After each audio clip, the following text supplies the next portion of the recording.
নারী সবচেয়ে বেশি ভালোবাসা যে পুরুষ পেয়েছে, নারীর সবচেয়ে বেশি রাগ, অভিমান, ঝগড়া, খুনসুটিও সেই দেখতে পেরেছে। নারীরা একটু এমনই, নারী যাকে সবচেয়ে বেশি ভালোবাসে তার উপরে সবচেয়ে বেশি অধিকার দেখায়, রাগ করে, ঝগড়া করে, অভিমান করে। নারী সরলতার প্রতিমা হয়, আবার রাগের উপমাও হয়।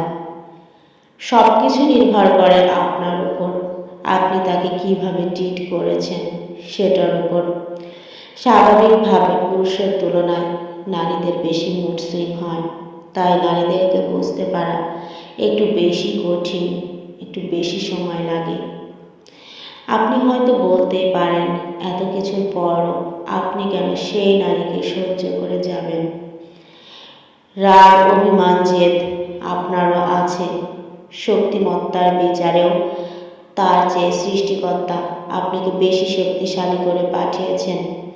আপনি চাইলে সেই শক্তি, রাগ, ক্ষমতা প্রয়োগ করতে পারেন, আবার চাইলেও তাকে ছোট বাচ্চাদের মতো ট্রিট করতে পারেন।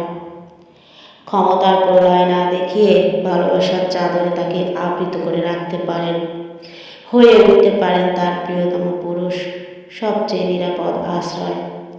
বুদ্ধিমানরা তাই করে, কারণ তারা জানে নারীর উপর রাগ, অভিমান, কঠোরতা দেখিয়ে নারীর কাছ থেকে সব কিছু আদায় করে নেওয়া যায় না। তবে ভালোবাসা দিয়ে নারীর কাছ থেকে পুরো পৃথিবী আদায় করে নেওয়া যায়। নারী এমনই হয়।